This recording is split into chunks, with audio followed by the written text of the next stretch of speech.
日本時間1月28日、ドジャースのアンソニー・バンダ投手が解説者でもあるホセモタ氏と対談しました。バンダ投手は番組内で大谷翔平選手についても語り、彼はもう本当にユニコーンみたいな存在で一人で全部壊してしまうような選手ですよ。と大谷選手の影響力について言及。さらに、翔平は笑うのが大好きでお腹を抱えて笑っていますよ。そして彼を見ているときちんと育てられてきた人なんだなと思いますね。と大谷選手の人柄についても語りました。またドジャースのテオスカー・ヘルナンデス選手も大谷選手についてインタビューで答えていました。ここからはその様子を字幕付きでご紹介します。 Let's talk about pitch grips. We were talking about this recently in the way you design a pitch, starting with your grips and how your pitches have evolved through the years. Show me that. Okay, so like coming up to the minor leagues, I would always have a four-seam grip, which would be just across the horseshoes, typical, nothing fancy. And then a changeup, which I would always go across the horseshoe or the railroad tracks is what we call them, the guys that go this way. I would always get my fingers across that and just kind of like throw a fastball with these two fingers. That's what my initial thought was. That's how I was taught. I developed the changeup by long tossing it. You can almost trick your brain in the sense of when you're playing catch out to like 200 feet and you want to hit the guy in the chest, you tend to, put a little bit more effort into it, right? You tend to get a little bit more extended with the arm. You tend to throw it a little harder. Well, if you had a changeup and you did the same thing, you're going to let the ball come out exactly how it needs to come out as far as rolling out the fingers, and you're going to see that action. And as much as you try to get them in the chest, it's going to be at the feet, right? Because of the sinking action that it has. So that was something that how I developed my changeup. I developed in high school and college.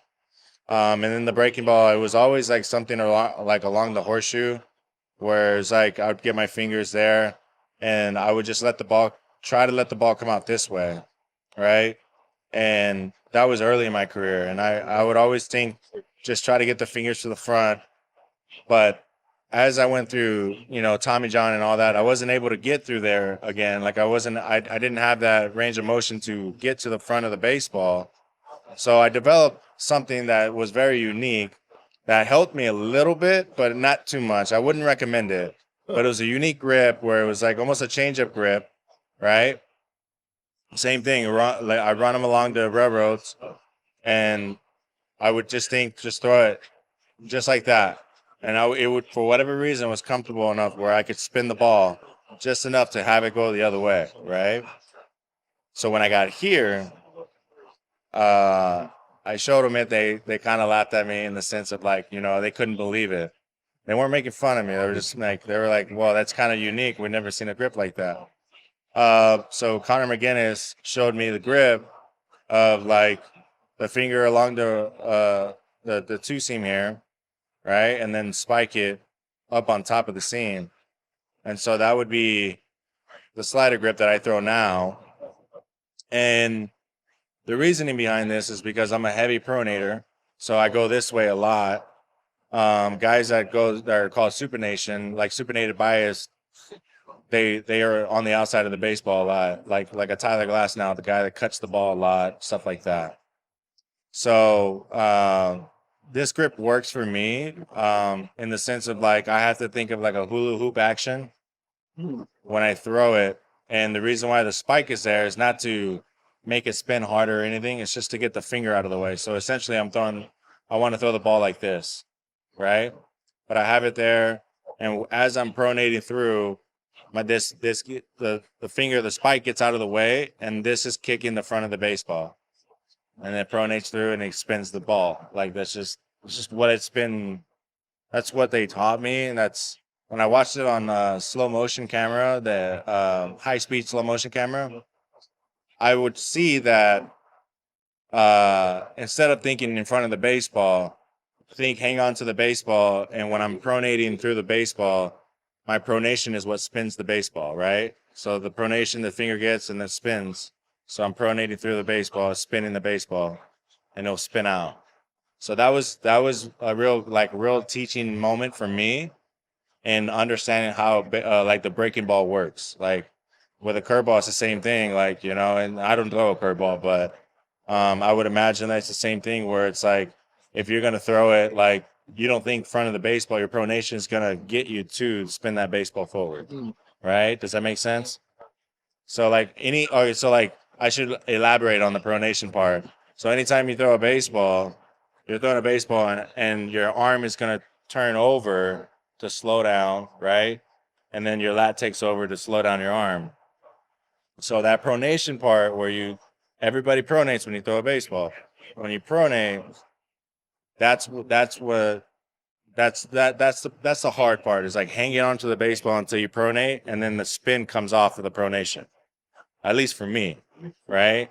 And that's how I typically understood and I learned how to throw the breaking. As you've gone through so many things and stages in life and in baseball life, how important is baseball culture in the clubhouse? Well, the right culture. Oh, it's very important. I mean, I've been in clubhouses where, you know, I was walking on eggshells, right? You know, not that somebody was going to yell at me or anything else like that. You just didn't want to get in anybody's way. People have certain dynamics, certain routines that they have to do, they like to do, and they don't like it to be interrupted. So as you're going through that clubhouse, where if you got a lot of guys like that,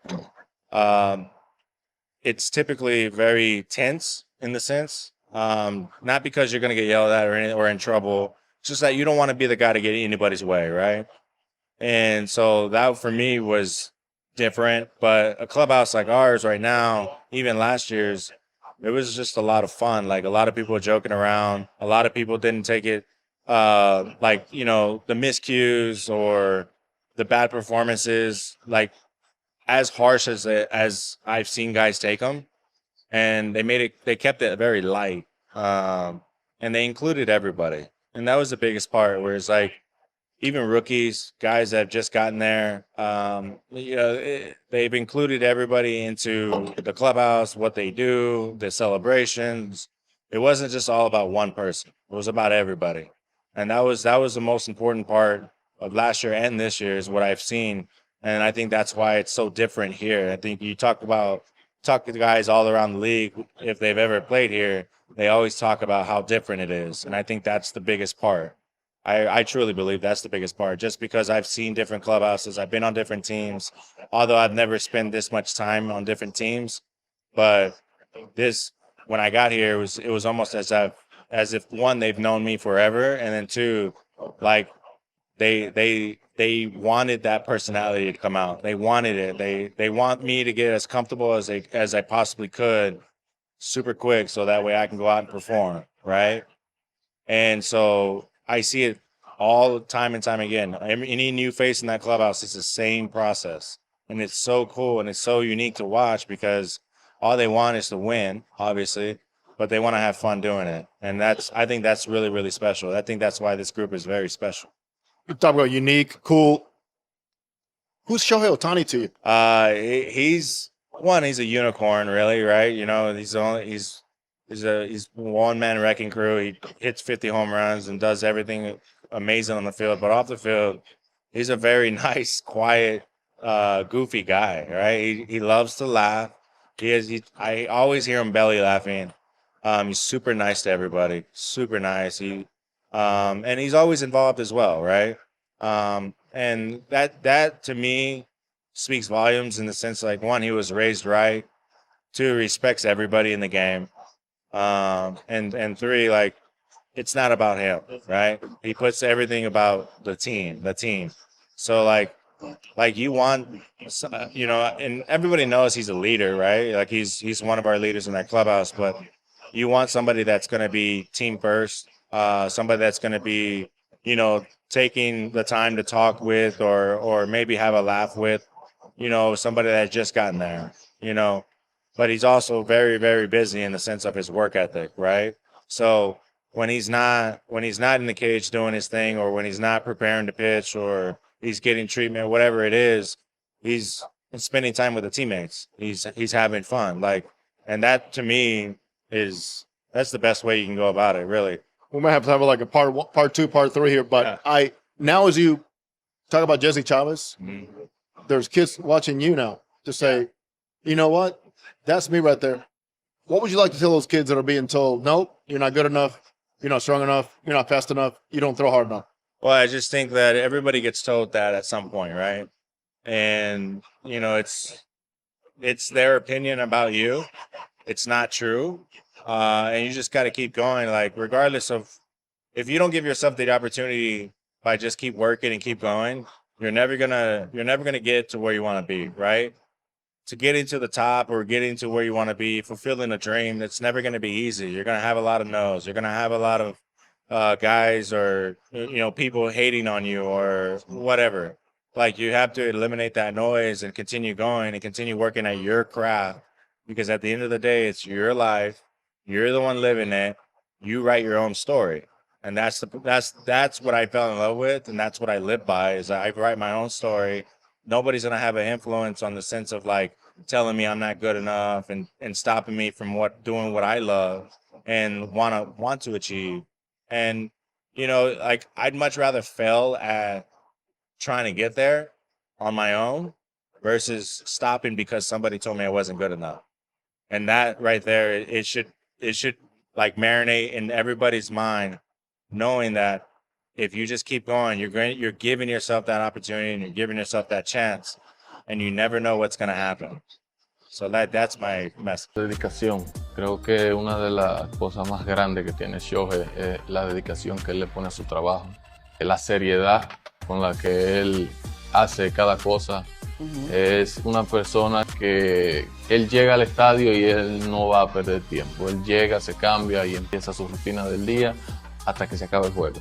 Es una persona que no se cansa, no se para de trabajar, de prepararse, ya sea mirando videos de los pitches que se va a enfrentar o videos de él bateando o pichando.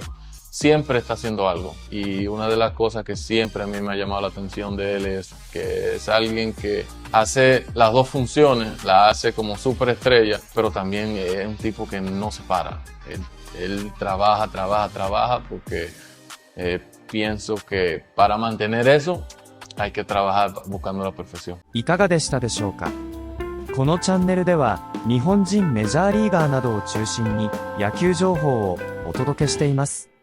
この動画が良かったら高評価、チャンネル登録をよろしくお願いいたします。今回も最後までご覧いただきありがとうございました。それではまた次の動画でお会いしましょう。